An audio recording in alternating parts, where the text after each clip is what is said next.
So to start, my name is Demartino. I grew up in an Italian family, as you can see here. We ate a lot of pasta and meatballs growing up. This is my family up top here. We were very family oriented, like to spend a lot of days at the beach. About 2 years ago, I picked up Brazilian Jiu-Jitsu, and that's been one of my main hobbies now, where I get to communicate with a lot of people on a daily basis. And that is a little bit about me. Hi, I'm Melany Socorro. My pictures are a lot about Cuba and Miami. These two are actually taken in Cuba, one with my aunt, who's someone I really, really love. And this was in Miami Beach about a few years ago, and this one is my senior breakfast at Dayland Mall. And I'm just really connected with Miami and with Cuba as a whole. Hi, I'm Georgia Taylor. Majority of my pictures are with my family and my two nephews, and also my childhood best friend who we're still close today. I'm really family oriented. I grew up in Jupiter, Florida, so I love the beach, and boating is a part of my family too as well. My biggest passion is basketball. This is me my senior year playing, and also senior year here, and I want to work in basketball for the rest of my life, so that's a huge part of my life as well. Hi, I'm Christina Figueiras. These are my photos right here. Just like everyone else, I'm very family oriented. Basically, all of my photos are from Disney. When we first moved to Orlando, we used to come here a lot, and I work there now, so Disney is a big part of my life. Hi, I'm Sydni McKenna, and these are my photos right here. I'd say a lot of them are themed around being silly and ridiculous, and then a lot of them are also taken in Australia, which is where I grew up for part of my childhood. Hi, I'm Ayres. My photos are right here at the bottom. I'm also very family oriented. I'm originally from the Keys, so I put that photo of us boating. I feel the best when I'm surrounded by my family. I come from a very diverse family, with my mom being from Kentucky and then my stepfather being from Nigeria, so there's a lot of different cultures.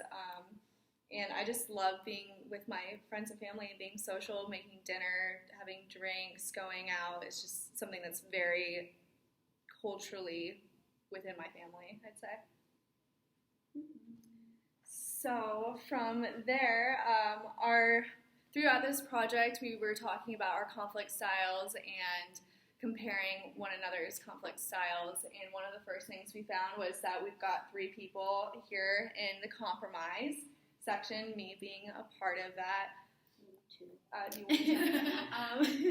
So we were talking about pros for compromising. So that means that basically everyone gets their way in some degree when you compromise with a group. So this party wants soft tacos, over here they want hard tacos, and they agreed to do both. The only issue that there is with compromising as a conflict style is that after a while of consistently using that style to avoid conflict or to get over conflict, is that the person or each party don't really feel like they are getting what they're wanting out of each individual conflict. And so if you continuously do that, eventually someone's going to have a further conflict. So it's not something to do all the time. Accommodate? Right, and then the next conflict style is accommodate, and we have 2 people, and I'm going to talk about the pros. It kind of shows that you're willing to do something you don't want to do to be kind to the other person. And the disadvantages for accommodation is that it could foster an undertone for competitiveness if people develop a pattern showing each other how nice they can be towards one another.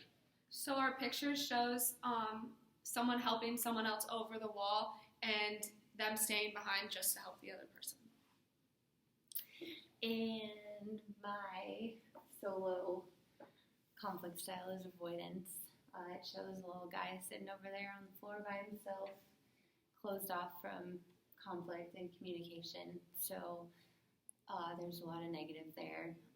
With avoiding conflict, you can become somewhat of a ticking time bomb, and by not being willing to face conflict, you can just create bigger problems. It can be a good thing because it allows both parties to step back and think about things and come away from in the moment emotions. So that's avoiding conflict. So after taking all of these conflict styles into consideration, we came up with our transformative metaphor, which is just how we use conflict and make it something positive. So our metaphor is actually conflict takes the form of an iceberg. There is more than what is above the surface of the water. And with our group, I feel like this is something that really encompasses our conflict styles and how we manage, because it's true that no matter who you have conflict with, there's always more to that person, to the experiences that person has, and to the way that they react to certain things. So understanding conflict styles and understanding that people are different and they have different experiences with other people, and that's why conflict arises most of the time, is really important, and it makes you appreciate the fact that conflict even happens, because it just makes us all human at the end. And I feel like during this project, we all agreed that after knowing each other's conflict styles, we could kind of see the bottom of that iceberg. We could kind of see why we react certain ways and why we talk to each other in certain ways, because all of us have pretty similar but yet different conflict styles. So the way we handle our conflict is different, but now that we know, it's easier to manage and to talk to one another and to understand the reasons behind why we act a certain way. So we wanted to discuss as well the way that our conflict styles affect our own personal life. So for me personally, compromise, when I was taking the assessment, I did my mom and my boyfriend. And for my boyfriend, I was definitely much more compromising and understanding. Whereas with my mom, I realized I would be avoidant, or I would not want to compromise because I felt like the power roles were so different that I couldn't really compromise with her.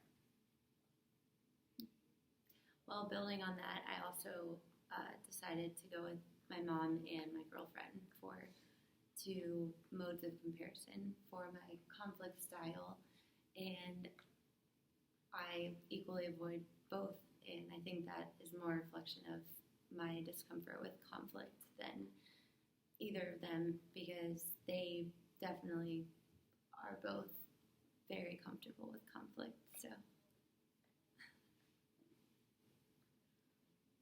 So when I took the test, I got compromised, and I am much more compromising, just like everyone else, with people from work versus my mom. I don't know, I guess I see it more as the next day my mom's going to forget about it. But at work, like, that conflict will always be there, and like holding grudges and things like that. So at work, I'm definitely more compromising than at home. To reiterate what they just said, I also used a family member. I used my twin sister for one, and then I used my roommate for another, and I realized that I am a lot more accommodating for my roommate than I am my sister. And I've noticed while taking the conflict assessment that I'm definitely more aware of the fact that I'm willing to hurt my sister's feelings, where for my roommate, there are certain things that I would not be willing to say and would rather just compromise with him rather than going through that conflict.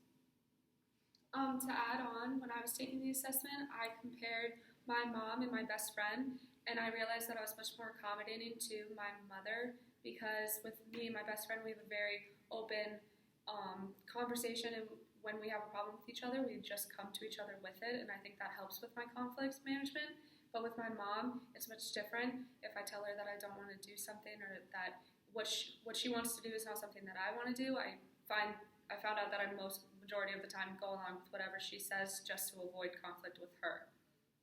And my conflict style was accommodation as well. I compared my mom and my girlfriend. I realized that I was actually more accommodating for my girlfriend, probably because I just wasn't trying to cause an argument of some sort. And with my mom, it's normally what she says goes. So I kind of gave her the higher up in authority, and I basically listened to what she says and go with her point of view on things.